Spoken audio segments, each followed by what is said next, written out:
Welcome to my YouTube channel. Recently, I have uploaded the video till Geoffrey Chaucer. Now, we will be knowing more authors of Middle Period. Now, we had discussed about Geoffrey Chaucer. Now, we will continue learning about few more authors and writers of this period. Second one is Langland, William Langland. His full name is William Langland. His works is known as Piers and Plowman. This is very important. This question has been asked a lot of times. And it is written in alliterative verses revival, allegorical, religious and satirical. और इसका theme क्या है? Corruption of church. जो church में corruption होते थे उससे related इसमें डिस्क्रिप्शन में लिखा है, जैसे कि हम देख सकते हैं, रिलीजियस, सैटारिकल एंड एलिगोरिकल. तो विलियम लैंगलैंड हैं, उन्होंने किसके लिए लिखा? Main focusing about the corruption of church के बारे में. अब आते हैं हम लोग अपने तीसरे ऑथर पे, जो हैं गोवर. जॉन गोवर इनका फुल नाम है और इनसे बहुत बार क्वेश्चन आ चुका है. और किस लिए आया है? ये पूछा गया है कि who is known as moral governor, और इनका असली नाम जॉन गोवर है. पूछा जाएगा कि जॉन गोवर को और भी क्या बुलाया जाता है, तो आप बोलेंगे मॉरल गोवर. इनके जो वर्क्स हैं वो हैं कॉन्फेशियो अमेंटिस, ये है एक वर्क, और दूसरा है स्पेक्युलम मेडिटेंटिस, और तीसरा है वॉक्स कैलामेंटिस. ये तीन इनके काम हैं. इनके नाम से लेके बहुत बार क्वेश्चन आता है, बाकी कभी ऑप्शंस में हो सकता है ये आए. अब हम लोग जो मेडिवल रोमांसेस थे उनके बारे में बात कर लेते हैं. जो मेडिकल रोमांसेस हैं वो क्या हैं, उनके फीचर्स क्या हैं? नाइट्स हैं, ड्रैगन्स हैं, शाइवलरी है, लव है. जो रोमांसेस थे उनमें इन सारी चीज़ों को इंक्लूड किया गया था. कुछ इम्पॉर्टेंट रोमांसेस भी हैं भाई इस पीरियड में. कौन कौन से हैं? Sir Gawain and the Green night.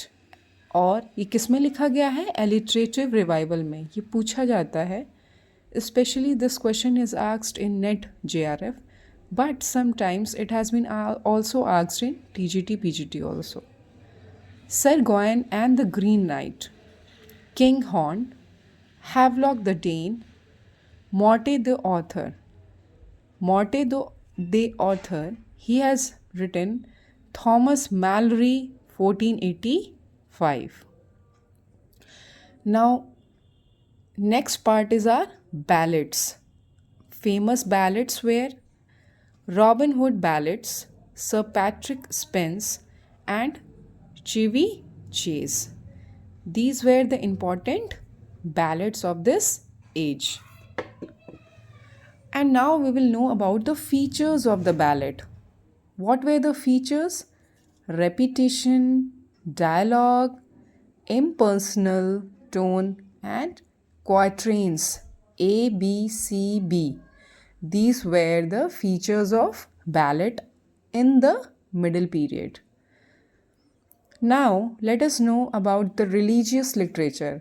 जैसे कि हम पढ़ रहे हैं कि ये बहुत ज़्यादा जो पीरियड था वो रिलीजियस ड्रोन था.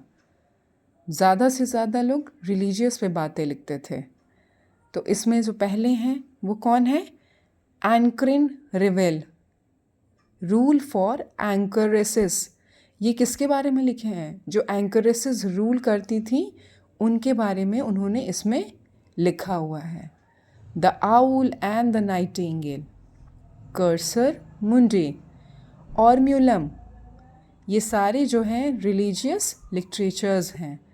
और इनके जो मिस्टिक्स हैं क्या क्या हैं? Julian of Norwich, Margery Kempe, Book of Margery Kempe. This was the first autobiography in the English.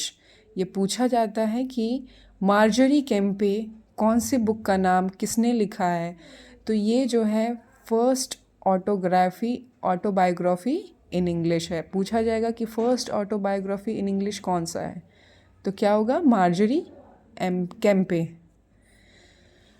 Now we will go on to drama in Middle English.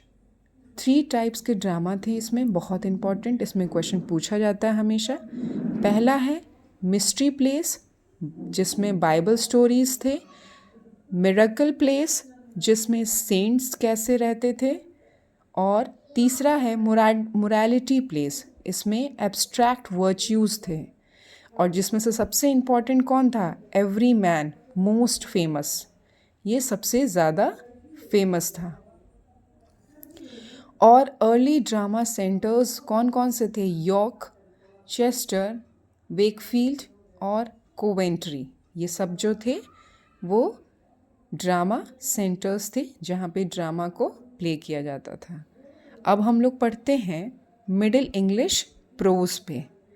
ये आप लोगों से मैं बार बार कह रही हूँ कि ये फोकस जो था वो प्राइमरीली रिलीजियस पे था, जिसमें से जो इम्पॉर्टेंट बाइबल है Wycliffe Bible was the greatest prose work, ये सबसे इम्पॉर्टेंट है, इस पे भी क्वेश्चंस हमेशा पूछा जाता है।